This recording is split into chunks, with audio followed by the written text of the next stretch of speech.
Hello! It's me in the year 2025. I'm finally making a YouTube video that isn't a con vlog. What? When do I ever do that? So I'm finally making a video on my Erza armour that I made in April of 2024. In 2024, I made my Erza armour and I competed in the Masquerade in MCM May.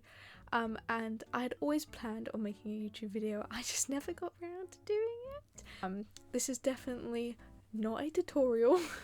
This is just how I made it and my experience making it. But I hope you enjoy my struggle. And let's get into how I made it. First off was making the pattern. The way I made the pattern was I used the cling film and duct tape method, and basically this is where you just wrap yourself in cling film and then you put duct tape on it over the top and you draw the pattern on your body. This way it makes it so much easier, so it fits your body. Basically it's the exact measurements rather than finding a pattern and you have to make loads of alterations.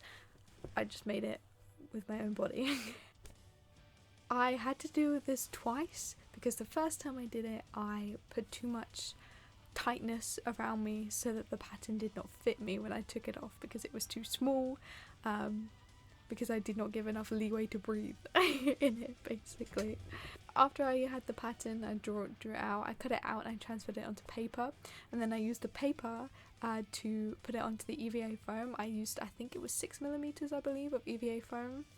So once I did that, I went through a variety of glue because I was told you can use contact cement, but my local Hobbycraft did not have contact cement and I had no idea where on earth you could buy it. It seemed like a very American thing, but I just couldn't find it anywhere. So I think I ended up using super glue or some sort of like all-purpose glue. It was the Bostik one, I don't really remember. I went through about 50 different glues.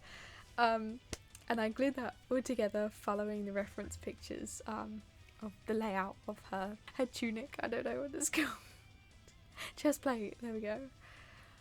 The glue was very fiddly. I would definitely recommend if you have it using contact cement because that's the best type of glue you can use for foam.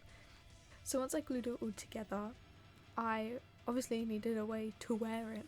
So around the neck I used Velcro as like a little strap sort of thing, so I could easily take it on and off, and the back pieces were detachable as well. They both had Velcro on either side, so I could just swoop. I'm here and I can't be asked to set up the whole thing, so this is what you're getting. Glued everything together. I went through a painstaking way of adding detail to the top. Basically she has this like cross on her chest plate, and the way I did that was using the foam.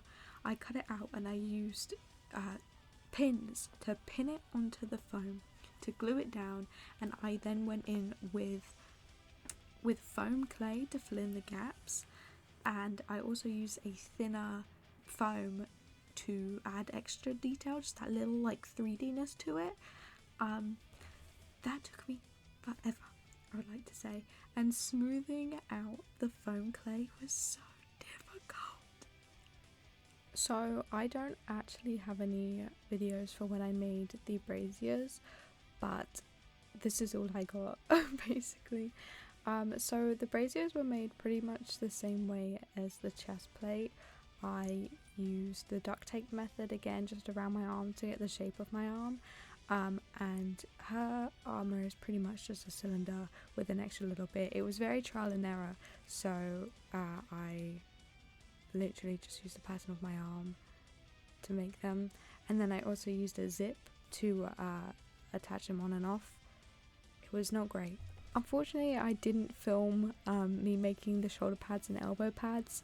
I did that off camera, but they were relatively simple. I just followed the reference pictures and kind of used tutorials and stuff online to get a similar look to Erza's, but my shoulder pads ended up looking slightly different just because they were a bit odd to do. But once I did that, I primed everything and once it was all dry, I went on to painting. I literally just used a mixture of acrylic paint, of black and white. I believe it was just from Flying Tiger.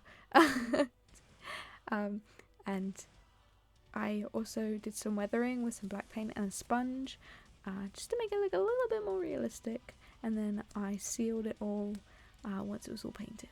So now with the sword, I found this wooden dowel and I used that as my guideline for how long I wanted the blade to be, and I drew out a design of the blade onto some paper and I used that as my pattern. I cut it out and then I transferred it 3 times onto the foam, so it would be 2 layers on the outside, and then the middle layer had a gap in between where the dowel would go in, just to give it some stability.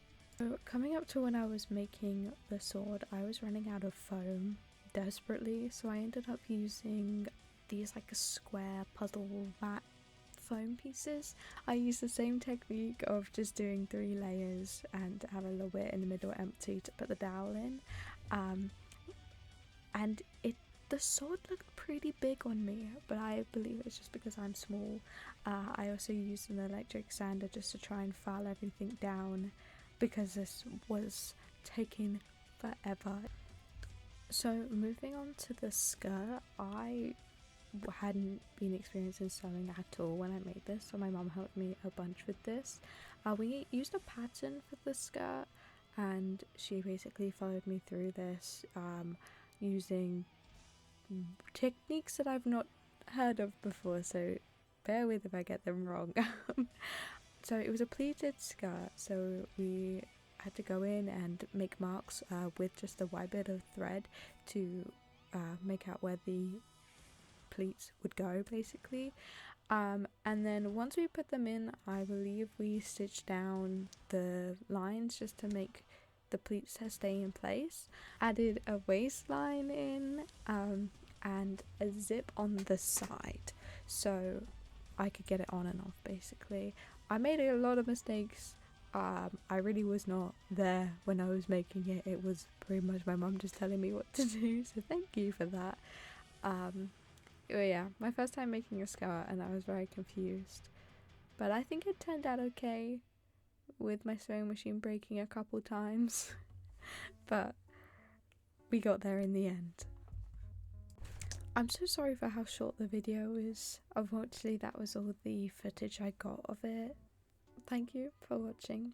Hopefully I'll try and make better videos of how I make my cosplays in the future.